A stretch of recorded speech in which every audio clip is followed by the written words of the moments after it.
Bago natin simulan ang video na ito ay huwag mong kalimutang mag-subscribe sa aking channel at i-click ang notification bell para lagi kang updated sa mga bagong videos na aking i-upload. Huwag mo rin kalimutang mag-like at mag-iwan ng comment sa aking mga videos para malaman ko kung meron kayong mga suggestions na pwede ko pang ma-upload sa mga susunod na araw. Subscribe na para lagi kang updated sa aking weekly upload. Hello guys, so welcome back to this channel. Ipapakita ko sa inyo ngayon kung paano re-upload ng video sa YouTube channel para hindi ka nagagawa ng sarili mong video pero kumikita ka gamit ang ibang video ng content creator. Kukuha tayo ng mga content na pwedeng i-re-upload gamit ang Creative Commons Attribution License. Ibig sabihin, inaalaw na nila tayo na i-re-upload yung video sa ating YouTube channel. So guys, ito yung isang way para mag-upload tayo ng video ng ibang content creator sa ating YouTube channel.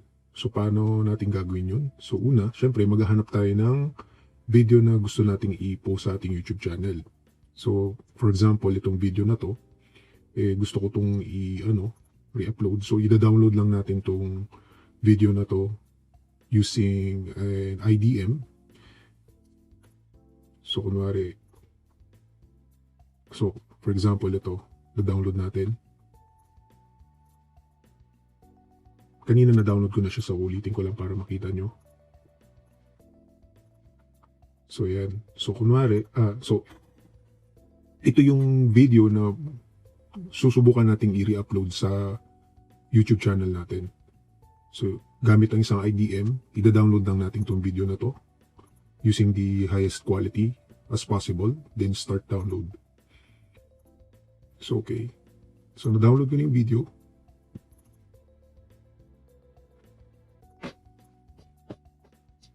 So, yun yung video. Excuse me. So, ito na yung video na ida-download. Na-download natin at i-re-upload natin.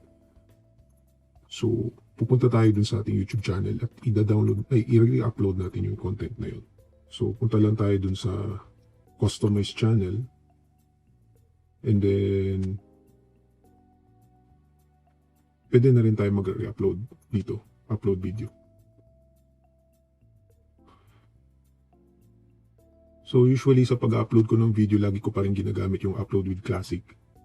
Kasi mas comfortable akong mag-upload using the classic mode. Pero nasa preference pa rin naman yan. So ito na, i-upload ko na yung video. Okay. So habang nag-upload tayo ng video, ayan. Hintayin natin. Meron na akong mga automatic na tags na nagawa before, pero hindi to applicable dun sa video natin. So, i-delete natin yan. Gamit yung tool na to, tag tools, from tube body, i-delete ko i-clear ko yung mga tags na nandito. Clear. Para makapaglagay ako ng mga tags na related dun sa video na i-upload ko, which is yung sa Gmail. So, done. And balik tayo dun sa ating settings ng video na yon. So, naka-indicate dito, kailangan nating gawing Creative Commons. Yan. License and Rights. Creative Commons. Yan, save natin. Okay. So, na-upload ko na siya pero hindi pa maayos yung mga taggings niya. Yung titles, description, and then yung taggings. Kaya sa susunod na video, ipapakita ko sa inyo kung paano ako mag-organize ng videos, ng video titles, descriptions, and taggings. So, salamat sa panonood and hope you like, comment, and subscribe to this channel. And until sa next video. Bye! Salamat at pinanood mo ang video na ito. Mag-iwan lang ng comment or suggestions para malaman ko kung anong topic ang interesado kayong panoorin.